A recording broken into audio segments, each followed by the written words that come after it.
میں بہت سے لوگوں نے ریکویسٹ کیا ہے کہ شاہد آپ اپنی زندگی پہ ویڈیو بناؤ کہ آپ نے شروع کیسے کیا۔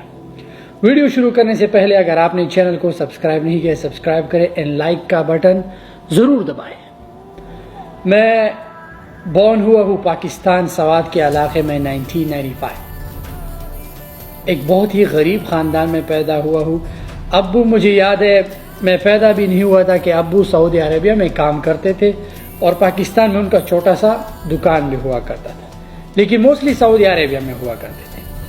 اس وقت دبئی اور سعودی عربیہ کا ایک بڑا نام تھا کہ دیکھو اس کا باپ سعودی میں دبئی میں، but to be honest technically ہمیں نہیں پتا تھا کہ ہمارے ابو کیا کام کرتے ہیں۔ 2 کمرے کا ایک کچا مکان تھا، غریبی تھی، اتنی غریبی تھی کہ آپ یہ پکچر دیکھیں کہ اس وقت چائنا کی چپل بہت ہی پاپولر تھے اور اس چپل میں بار بار سلپ ہوتا تھا۔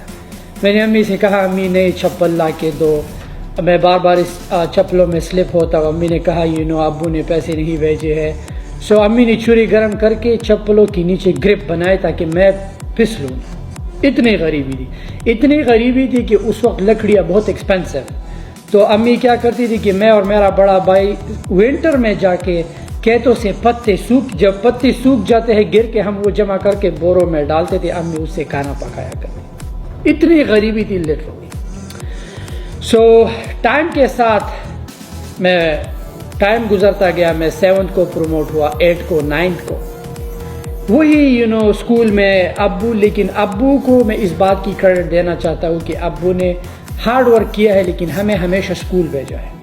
ابو ہمیشہ 1 سال کا پورا فی بھرتے تھے تاکہ میرے بیٹے کو یا بچے کو پرنسپل صاحب جو ہے فی کا کارڈ نہ دے اور ہمیشہ ایڈوانس میں ہی فی پے کرتے، بٹ غریبی تھی، بہت غریبی تھی۔ سو جب میں 9th کو پروموٹ ہوا میں نے امی سے کہا کہ مجھے اسکول چھوڑنا ہے کیونکہ اسکول میں کوئی پریکٹیکل چیز نہیں، فرائیڈے کو جا کے مینڈک پکڑتے تھے، یہ مالک کی فضول چیزیں سیکھتے تھے۔ تو میں نے کیا کہ میں نے اسکول چھوڑ کے میں کراچی گیا، آرٹسٹک ڈینم مل میں نے کام شروع کیا، 4000 روپے ماہانہ وہاں لگا۔ وہاں پہ جب میں نے دیکھا بڑے بڑے انجینئر صاحب جو تھے ان کی 25,000 تنخواہ، شہاب بھائی سب آرٹسٹک ڈینم مل میں کام کرتے۔ میں نے 1 مہینہ ان کے ساتھ کام کیا، میں نے چھوڑ دیا، میں واپس گیا گھر۔ میں نے ملیشیا میں گرین سٹی انٹرنیشنل کالج میں ہاسپٹیلٹی اینڈ ٹورزم میں خود کا ایڈمیشن کرایا۔ اس وقت ہاسپٹیلٹی اینڈ ٹورزم لوگ ایک کریز تھا، لوگ کرتے تھے، یورپ جاتے تھے، گریس جاتے، میں نے کہا چلو میں بھی کر لیتا۔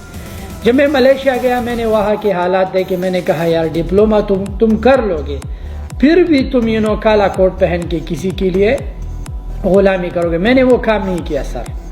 میں نے مسجد انڈیا میں جو ہے ہمارا ایک بنگالی بھائی تھا، اس کے ساتھ کام کرنا شروع کیا، 1000 رنگٹ پہ۔ کیا 1000 رنگٹ پہ ہم لوڈنگ ان لوڈنگ کا کام کرتے ہیں۔ آپ یقین مانیں، آپ سوچو گے کہ آپ کاروبار کے لائن میں کیسے آئے۔ بچپن میں مجھے چیزیں سیل کرنے کا بہت شوق تھا، جیسے کباڑ بیچنا، کتابیں بیچنا، میگنیٹ پہ وہ دھاگا سا لگا کے راستوں پہ جا کے نالے میں جا کے اس چیز کو اکٹھا کر کے شوق تھا بچپن سے کہ میں چیزیں سیل کروں۔ امی جب 1 روپے دیا کرتی تھی اسکول کے لیے، جب میں جاتا تھا اس پہ چپس وغیرہ خرید کے اپنے دوستوں کو سیل کرتا تھا میں، یار تم لوگ قاری صاحب سے مت لو، مجھ سے۔ سو ملیشیا میں نے کاروبار کا مائنڈ کیسے بنایا، آپ لوگوں کو یہ جان کے حیرانی ہوگی۔ ایک دن شہادت بھائی نے مجھے کہا شاہد، میں نے کہا جی، جا کے میری گاڑی دو۔ شہادت بھائی کے پاس BMW۔ میں نے شہادت بھائی سے کہا کہ بھائی میں تو لوڈنگ اور لوڈنگ کا کام کرتا ہوں، یہ تو میرا کام نہیں ہے۔